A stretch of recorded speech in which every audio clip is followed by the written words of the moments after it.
Luego de ver estos 100 días de gobierno, como ciudadano estoy preocupado porque no vemos un rumbo definido en el país.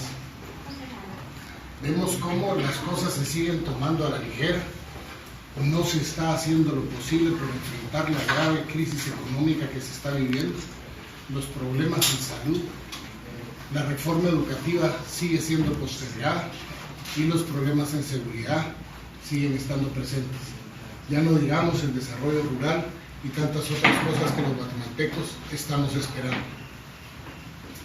Esta, más que una crítica a 100 días en los que podríamos criticar cualquier cosa, como los chistes, como la forma irónica en la que se pretende gobernar, no haciéndolo con la seriedad del caso, es un llamado al presidente de la República a encontrar un rumbo que no ha tenido, un rumbo que es urgente, porque no estamos hablando de piedras, no estamos hablando de palos, estamos hablando de 15 millones de vidas humanas en este país, que están en muchos de los casos sometidas a una extrema pobreza y a una crisis económica que está impactando en donde nuestros jóvenes siguen sin tener oportunidades de trabajo. La primera de ellas es la gobernabilidad y la determinación del rumbo del país. Para ello, les solicito que en forma inmediata, mediante acuerdo gubernativo, convoque a la instalación de un Consejo de Estado. ¿Por qué? Porque las fuerzas productivas, económicas y políticas del país deben ayudarle a encontrar ese plan que no tenía, ese rumbo que no cuenta y sobre todo las perspectivas de estabilizar al país cuanto antes. De esa forma, la integración de ese Consejo de Estado, que estaría conformado por aproximadamente entre 80 y 90 representantes de todos los sectores y los departamentos del país, le daría al gobierno la estabilidad inmediata para incluso ser el balance ante el Congreso de la República, un Congreso dominado por las huestes de la corrupción que desean seguir haciendo lo que han venido haciendo durante ya muchos años. Todas aquellas propuestas de ley que salgan del Ejecutivo serían conocidas y refrendadas por este Consejo de Estado, de manera que llegue ya perfectamente calificada por los sectores al Congreso de la República, lo que le generaría la presión necesaria al Congreso para asumir con responsabilidad su trabajo y dejar todos los vicios que estamos viviendo, en donde, por ejemplo, el ministro de Educación ha sido citado al Congreso de la República 76 veces en menos de 100 días. Significa que solo porque los congresistas no trabajan sábado y domingo, prácticamente no lo han citado al Congreso alguno. Si queremos encontrarle rumbo al país, tenemos que estabilizarlo. De esa forma, todo lo que llegara al Congreso del Ejecutivo llevaría el aval ya de la sociedad en general. Todo lo que venga del Legislativo al Ejecutivo debería pasar y ser sometido al Consejo de Estado previo a que el presidente sancione las leyes. De esa forma, el rechazo que hubiera de alguna ley tendría el aval del conjunto de la representación de la sociedad. Mientras no entendamos que el gobierno necesita cambiar la forma en la que está actuando, mientras no entendamos que el gobierno tiene que hacer partícipe a la sociedad de los graves problemas que tenemos, podremos convocar a diálogos de sordos, pero no vamos a llegar a ningún acuerdo sustancial. Si al contrario se hace que este Consejo de Estado sea una realidad, el gobierno tendría el aval de la sociedad en pleno y de sus verdaderos representantes de todos los sectores. En segundo, creemos que es urgente que en lugar de castigar a la población quitando el abono, se utilice los más de 400 millones de quetzales al año que se utilizan en abono en la instalación de un fondo de garantía que está previsto en la Constitución, de manera que el desarrollo rural pueda ser una realidad. Fondo de garantía que serviría para que los bancos del sistema con bajas tasas de interés puedan apoyar al campesinado en forma inmediata para mejorar el mercado interno, estabilizar los precios y lograr que la producción de granos básicos sea una realidad en el país y a la vez logremos, de alguna medida mejorando el mercado interno, promover las exportaciones de los productos no tradicionales hacia afuera de nuestras fronteras.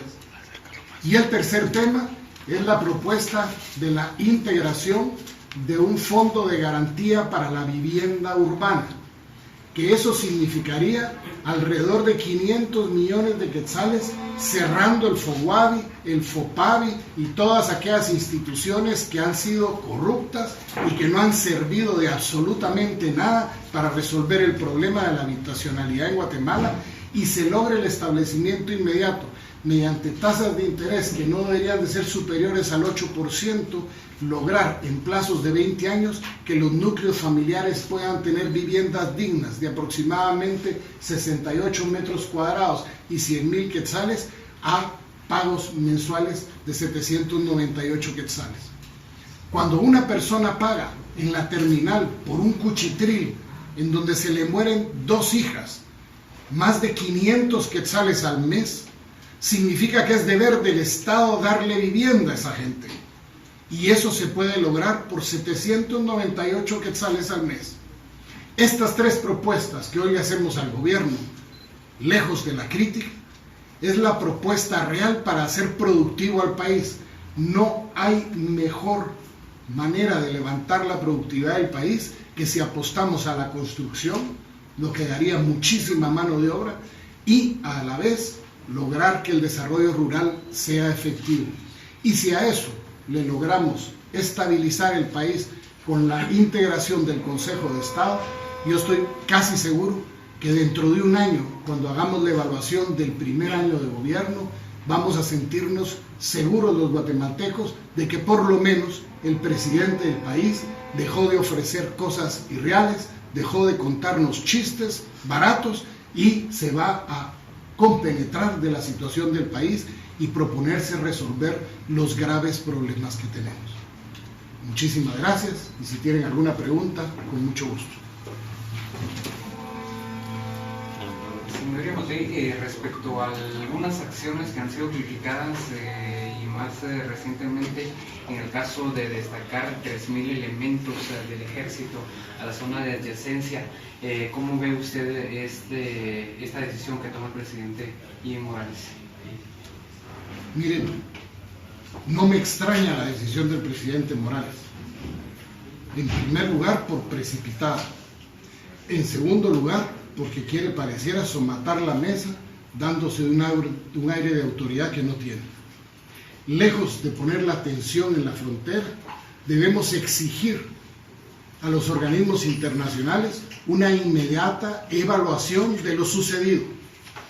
Porque si hay responsables de haber masacrado, como lo hicieron, de 8 balazos a un niño guatemalteco, tienen que haber culpables que tienen que ser llevados ante la justicia. Pero eso no debe ser motivo para que entremos en un show y que pueda ponernos en peligro la estabilidad del país, sobre todo porque detrás de Belice está una nación mucho más poderosa que Guatemala. El ejército de Guatemala no tiene la capacidad de enfrentarse al ejército beliceño, porque Belice no está solo. Pertenece a una comunidad de naciones que están dispuestas en un momento dado a responder para poder salvaguardarlos a ellos. Son nuestros vecinos, tenemos un litigio pendiente y lejos de estar abonando a que ese litigio sea resuelto, pareciera con esta medida que el presidente quiere darse un aire que no tiene. Yo creo que lo que tiene que hacer el país es exigir la inmediata puesta a disposición a los tribunales de justicia, incluso a nivel internacional, de los responsables de haber atentado contra ese padre, sus 2 hijos, haberle ocasionado la muerte a uno de ellos, un menor de edad, el otro menor gravemente herido, y la situación del padre de igual manera. Guatemala tiene que exigir por los canales diplomáticos que este caso sea resuelto, pero no por la vía militar. Doctor, dos cuestiones que están dentro de estos 100 días de gobierno y que aparentemente pues, no tienen mucha importancia, pero cuando visita el presidente de Colombia, ahí se destacaron dos cuestiones. Una que acaba de decir usted ahí con la cuestión alimentaria y la seguridad, por supuesto. La cuestión alimentaria. El INAH inauguró un portal y está trabajando los mapas para la agricultura, los mapas de riesgo de lluvias, o sea, una serie de mapas. Y viene Jimmy Morales y con el gobierno de Colombia dice que van a trabajar los mapas para la agricultura, un gasto que no sé cuánto irá a hacer. Y en la cuestión de la seguridad, dice hacer una policía similar a Colombia cuando la policía está militarizada en Colombia. Dice, ¿corremos ese riesgo? Miren, si hablamos de moralejas, porque aquí pareciera que tendríamos que hablar en moralejas para que nos entiendan. Dice que el que no ves como el que no mira, el que no sabes como el que no mira, el que no mira se va con un hoyo. Y si no mira y no quiere usar lazarillo, no quiere usar un asistente ni un chucho que lo guíe, seguramente se va a ir en el hoyo. El presidente no conoce el Estado, no conoce las funciones de sus distintas dependencias, no logra entender que hay soluciones a los problemas que van mucho más allá de una simple frase. Hoy la invitación al presidente es que reflexione, que haga que efectivamente le den una cátedra a sus ministros sobre lo que está el Estado realmente del país y deje de estar anunciando medidas que no son posibles hacer. La reestructuración de la Policía Nacional Civil bajo el modelo colombiano, chileno, argentino, español o el que sea, no va a ser efectiva en Guatemala en tanto y cuanto la corrupción y la podredumbre de las fuerzas de seguridad no sea enfrentada. Eso significa reformas al sector de la justicia, eso significa una mejor manera en que podamos no solo preparar a los agentes, sino también las condiciones en que los agentes viven, porque da pena, da vergüenza la forma en la que los agentes viven. Y mientras no corrijamos eso, los agentes no van a hacer lo posible por mejorar las condiciones de seguridad del país. También tenemos que preocuparnos de eso. Y sin embargo, absolutamente nada de eso está planteado, y mucho menos un plan de seguridad, porque hasta la fecha, 3 meses después, casi 100 días que se cumplen mañana de haber asumido el presidente, no tenemos claro ningún programa de seguridad que haya sido dado a conocer al público en general. La situación, volviendo al caso de Belice, las fronteras, según lo que se está dando a conocer, la de Belice, la de México, la de El Salvador, la de Honduras han estado descuidadas desde hace mucho tiempo, pero ahora, hasta ahorita el presidente ha destacado, ha ordenado que se destaque un contingente de militares, ¿verdad? Pero se dice que el actual ministro de Relaciones Exteriores está casado con una beliceña, por lo tanto ahí no hay interés, es un punto. El otro punto es que Belice cada tiempo dice que se está expandiendo. Y eso está terrible porque nuestra soberanía también puede estar ahí ya en peligro. Bueno, nuestra soberanía ha estado en peligro desde hace mucho tiempo. Incluso pues hay algunos que dicen que ¿para qué preocuparnos de la soberanía? Nosotros creemos que Guatemala tiene que proteger sus fronteras, pero debido a la desmovilización que sufrió el ejército hace unos años, además abonado a la concentración en la búsqueda de las fuerzas combinadas que durante ya casi 15 años o 16 van a cumplir, no han dado los resultados efectivos, lo que tenemos es un ejército que no garantiza y no puede garantizar la protección de nuestras fronteras. Por lo tanto, mandar ahorita 3.000 soldados a la frontera con Belice significa vestir un santo para desvestir otro, y habrán crimen organizado, contrabando y narcotraficantes felices porque están descuidando otras áreas para que ellos pasen más tranquilo que como pasan regularmente.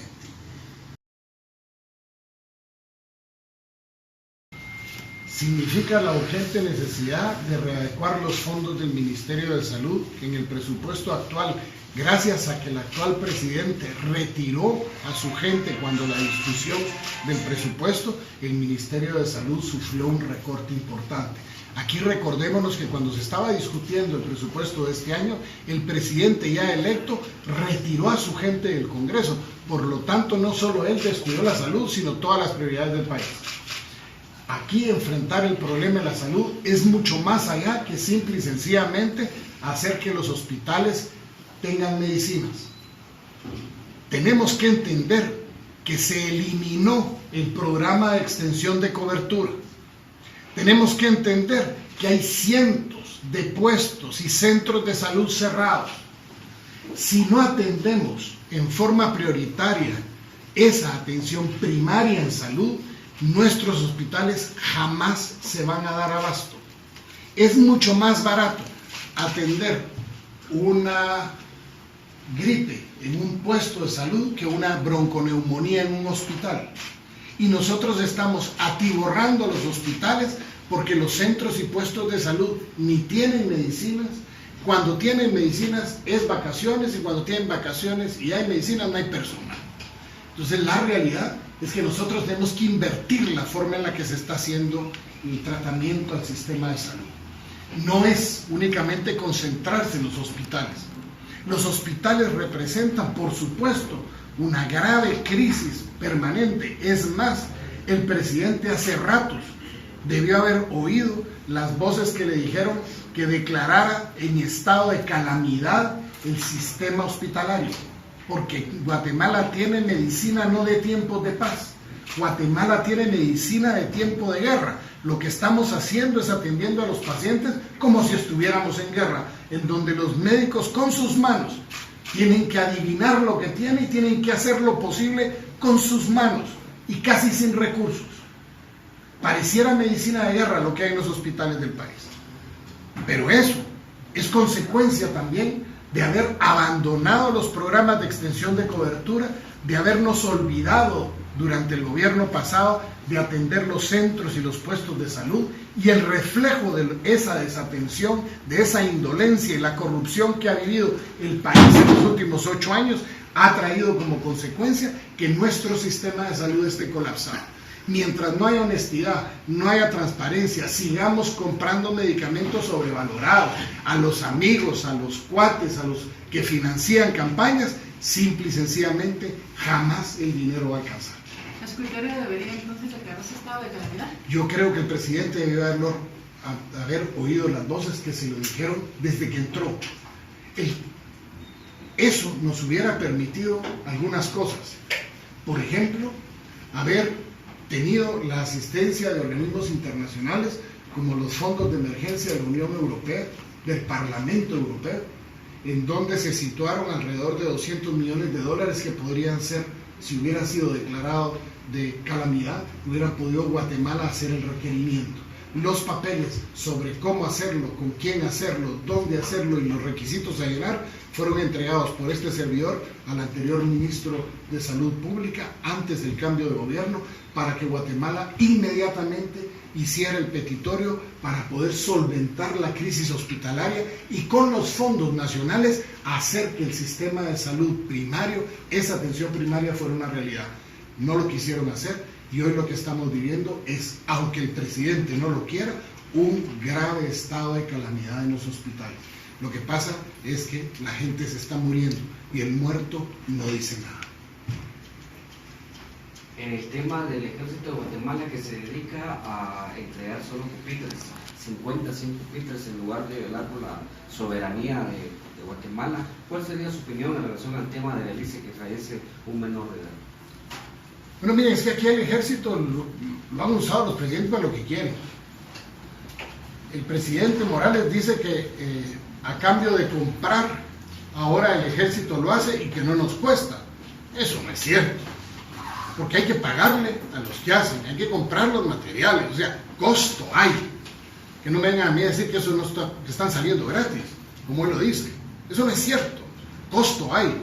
Y habría que establecer cuáles son los verdaderos costos y a cómo lo están haciendo. Si hay gente desocupada, es en las cárceles del país. ¿Por qué no hacer lo que ya se planteó una vez y que dio resultado, que era que los presos en las granjas penales de rehabilitación contribuyeran a hacer los pupitres, lo cual hasta recibirían un salario y saldría muchísimo más barato.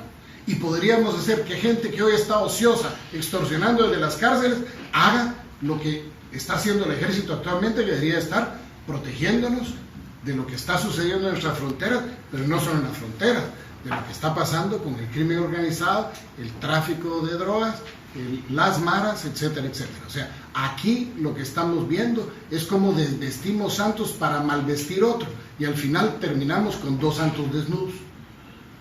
Pues aquí hay muchos negocios que parece que tienen algún tinte político. Parece que, pues, aquí como se dice que es guatebolas, se dice que ese negocio de los escritorios es un negocio redondo de un ex candidato a la vicepresidencia del partido UNE. Eso es lo que se dice. Bueno, yo no sé de quién sea el negocio. Lo que sí es cierto es que yo creo que la medida actual, pues yo solo discrepo con el señor presidente cuando dice que los escritorios no tienen prácticamente costo. No es cierto, hay un costo. Que no nos lo quieran decir, son otros 100 pesos.